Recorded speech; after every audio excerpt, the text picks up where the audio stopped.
जय हिंद फ्रेंड्स, यह वीडियो अंक प्रतिशत से संबंधित है। यानी कि एक परीक्षा होती है जिसमें कुछ विद्यार्थी शामिल होते हैं। विद्यार्थी मीन्स बॉयज एंड गर्ल्स दोनों शामिल होते हैं और वह परीक्षा संपन्न होती है। तो परीक्षा में दो चीज़ें होती है मार्क्स में, एक पूर्ण अंक होता है यानी एक पूर्णांक होता है और दूसरा प्राप्तांक होता है। ठीक है, यानी ये फुल मार्क्स हो गया और ये ऑब्टेन्ड मार्क हो गया। ठीक है, फुल मार्क्स वो हुआ कि जीतने के लिए परीक्षा संपन्न हुई है। मान लीजिए कि परीक्षा 500 अंकों की है, पूरी परीक्षा 500 अंकों की हुई, जिसमें से एक विद्यार्थी ने 365 अंक प्राप्त किए। ठीक है, अब इसमें क्वेश्चन कैसा एराइज होता है कि परसेंटेज मार्क्स कितने प्राप्त हुए। ये तो टोटल मार्क्स हुए, ये उसके प्राप्तांक हुए। ठीक है, अब परसेंटेज प्राप्तांक पूछेगा यानी परसेंटेज ऑब्टेन्ड मार्क। तो ये कैसे निकलेगा, प्राप्तांक यानी 365 है, इसके बटे में क्या हो जाएगा फुल मार्क्स। फुल मार्क्स कितना है 500 है और गुणे 100 कर देंगे, कारण कि आपको परसेंटेज निकालना है। ठीक है, अब ये ऐसे कट जाएगा, 2 जीरो से 2 जीरो और ये 5 से इसमें भागा लगा देंगे। तो 5 से भागा लगाएंगे तो कितने बार में जाएगा, 5 7 35 हो जाएगा, एक बचा और 5 5 6 15, यानी 73% नंबर उसे प्राप्त हुए। ठीक है, अब क्वेश्चंस देखते हैं। पहला क्वेश्चन है, किसी परीक्षा के लिए उत्तीर्णांक 40% है। एक विद्यार्थी ने 185 अंक प्राप्त किए तथा वह 15 अंकों से अनुत्तीर्ण हो गया यानी फेल हो गया। परीक्षा के अधिकतम अंक कितने हैं, यानी पूर्णांक पूछ रहा है। ठीक है, उत्तीर्णांक दिया हुआ है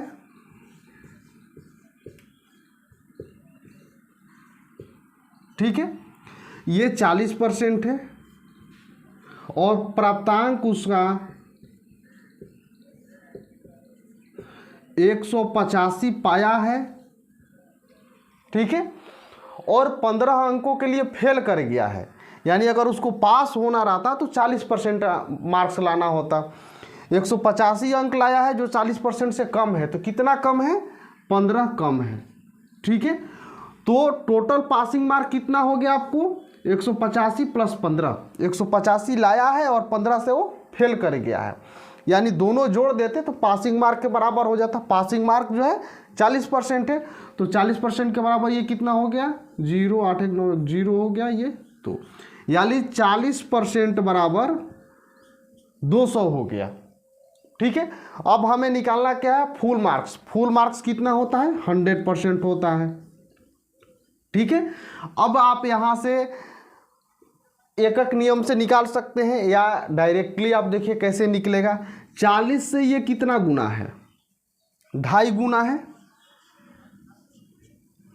40 40 80 2 गुना हुआ और 40 का आधा करेंगे 20, 80 में 20 जोड़ दिए 100 हो गया, यानी 40 का ये 2.5 गुना है, तो इधर भी हम 2.5 गुना कर देंगे।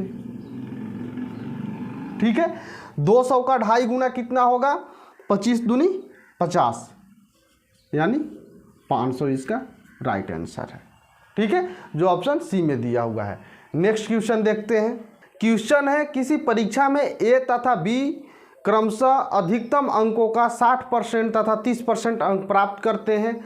इनके प्राप्तांकों का योग 783 है। परीक्षा में पूर्णांक कितने के थे, यानी ए और बी दो विद्यार्थी हैं। ठीक है, ये परीक्षा में बैठते हैं और ए जो है 60% लाता है और बी 30% लाता है। ठीक है, और दोनों को अंकों का योग यानी ए का 60% लाना और बी का 30% का लाना, दोनों का योग जो है यानी ए प्लस बी जो है 783 है, तो इधर भी हम प्लस कर देंगे। ठीक है, जब ए प्लस बी दोनों को अंकों का जो 783 है तो इधर भी हम प्लस कर देंगे, यानी 90% के बराबर जो है 783 है। ठीक है, अब हमें लाना कितना है 100%। पूर्णांक पूछ रहा है, पूर्णांक कितने का होता है 100% का होता है, तो इसको हम 10 में कन्वर्ट कर सकते हैं। 10% 10 गुणे 9 हो जाएगा, तो इधर 9 बट्टे में चल जाएगा 783।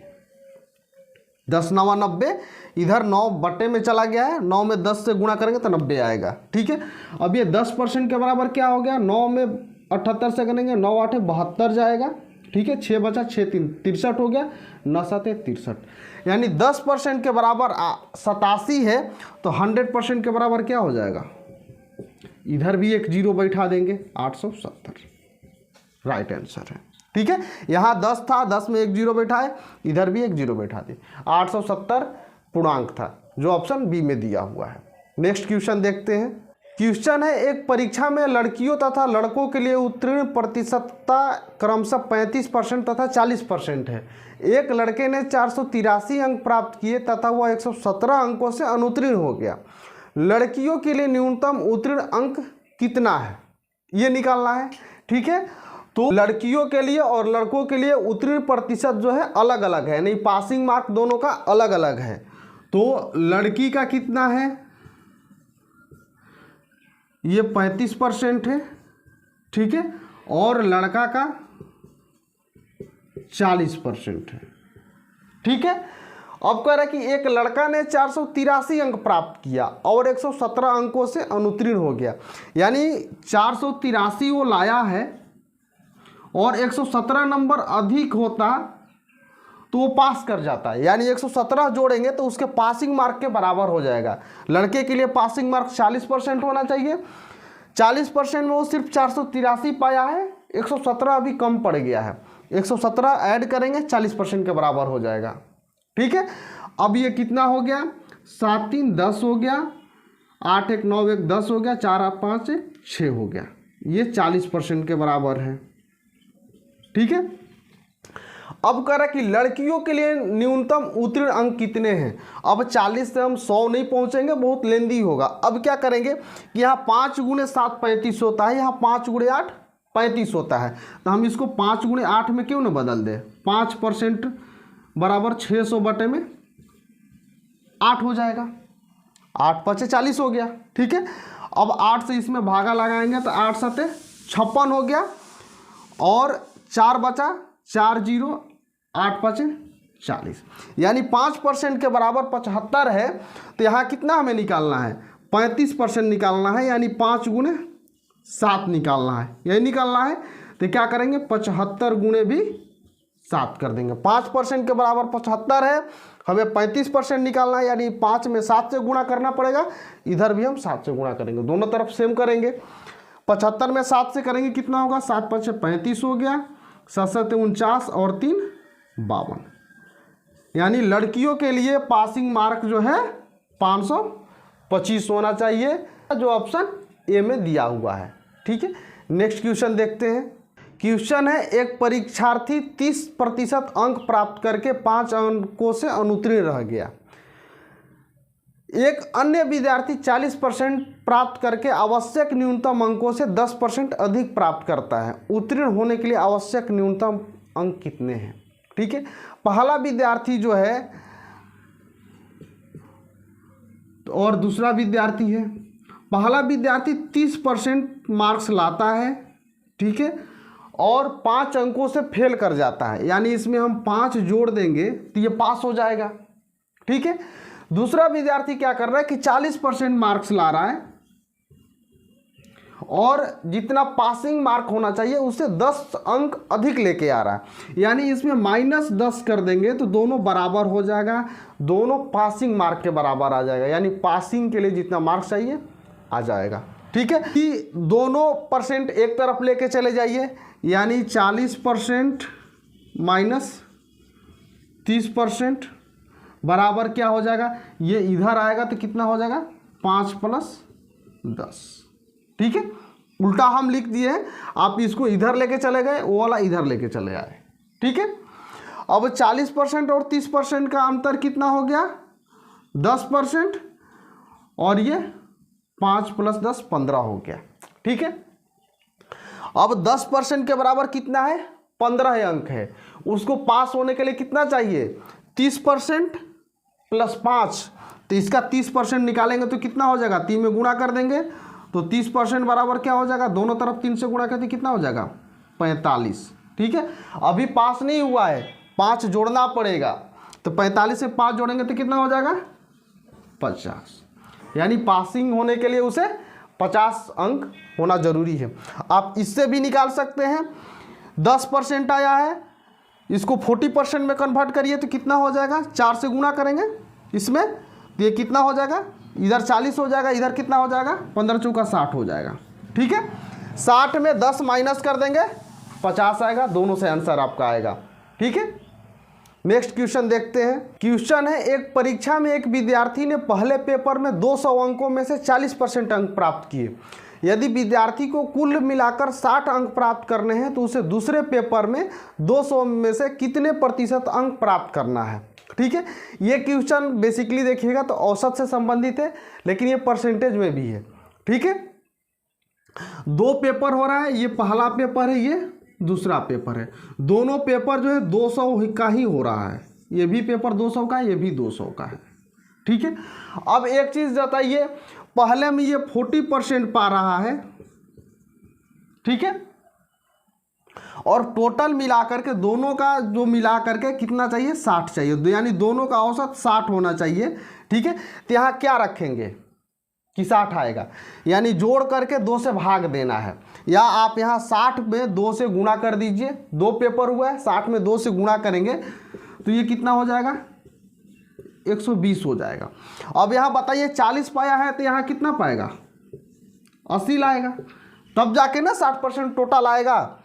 40% और 80% जोड़ेंगे तो कितना होगा 120 होगा, 120 में 2 से भाग देंगे, कारण कि 2 पेपर हो रहा है, 60 आ जाएगा, उसको 60% मार्क्स लाना है, यानी दूसरे में कितना लाएगा 80%, इसका राइट आंसर है। ठीक है, आप इसको चाहें तो बेसिक तरीके से बना सकते हैं, 200 का 40% निकालिए, 40/100 हो गया, कितना हो गया ये 80 अंक हो गया। ठीक है, अब टोटल में उसको 60% लेने, यानी टोटल कितना हो गया 200 प्लस 200, 400 में उसे कितना लाना है 60% लाना है, यानी 60/100 हो गया, कितना लाएगा 6 चौका 24, 240 लाना है। 80 यहाँ ला चुका है, 240 लाना है, कितना का अंतर बचा है अभी 160 का, यानी उसको 200 में से 160 मार्क्स लाना है। कैसे लाएगा 160/200 हो जाएगा, पूर्णांक कैसे निकलता है ना, परसेंटेज, पूर्णांक हो गया, ऊपर हो गया प्राप्तांक, गुणे 100 हो जाएगा। ठीक है, यानी जितना मार्क्स उसको पाना है वो रहेगा, और जितने में से यानी जितना पूर्ण अंक है फुल मार्क्स है वो बटे में रहेगा, गुणे 100 हो जाएगा। ये ऐसे भाग लगा देंगे, कितना हो जाएगा 2 8 16, यानी 80%। आप ऐसे भी निकाल सकते हैं, ये बहुत बेसिक तरीका है, जो ये वाला बताया एकदम फटाफट वाला तरीका है, सेकेंड में हल हो जाएगा। नेक्स्ट क्वेश्चन देखते हैं। क्वेश्चन है, एक उम्मीदवार जो 50% अंक प्राप्त करता है और 100 अंकों से अनुत्तीर्ण हो जाता है, लेकिन एक अन्य उम्मीदवार जिसने 78% अंक प्राप्त किया है उत्तीर्ण अंक से 30% अधिक प्राप्त किया है, तो अधिकतम में अंक कितना है, यानी टोटल मार्क्स फुल मार्क्स कितना है। ठीक है, पहला विद्यार्थी है और ये दूसरा है, पहला क्या कर रहा है 50% ला रहा है और जो है 100 अंकों से फेल कर जा रहा है। ठीक है, अनुत्तीर्ण हो जा रहा है। दूसरा क्या कर रहा है कि 78% ला रहा है, लेकिन जितना पास होना चाहिए उससे 30% अधिक है, यानी ये जो नंबर है 130% का है, ये जो नंबर है 130 का है, 30% अधिक का है, यानी जितना पास होने का मार्क्स चाहिए उससे 30% अधिक है। पास होने के लिए मान लीजिए कि 100% चाहिए था, तो उसमें 30 जोड़ देंगे, यानी 130 का ये है। ठीक है, तो ये 100 से यहाँ पर गुणा कर देंगे। ठीक है, ये निकल गया 13 छक 78, यानी पास होने के लिए कितना मार्क्स चाहिएगा 60% चाहिए। ठीक है, अब जो है ये 60% के बराबर है, पासिंग मार्क 60% है और 50% लाया है, 100 अंकों से फेल हो गया है, यानी ये दोनों जोड़ देंगे 60% के बराबर हो जाएगा। तो 60% के बराबर क्या हो गया 50% प्लस में 100 हो गया। ठीक है, अब इधर ला देंगे परसेंट वाला, 60 में इधर आएगा ये 50, माइनस में हो जाएगा, यानी 10% के बराबर क्या हो गया 100। ठीक है, टोटल मार्क्स कितने का होता है 100% का। 10 से इधर भी गुणा कर देंगे और 10 से दूसरे साइड भी गुणा कर देंगे, तो ये कितना हो जाएगा 1000। इसका राइट आंसर है जो ऑप्शन सी में दिया हुआ है। 2 क्वेश्चन आपके प्रैक्टिस के लिए, प्रैक्टिस करिए और कमेंट बॉक्स में हमें ज़रूर अपना आंसर शेयर करिए। तब तक के लिए धन्यवाद, मिलते हैं नेक्स्ट वीडियो में।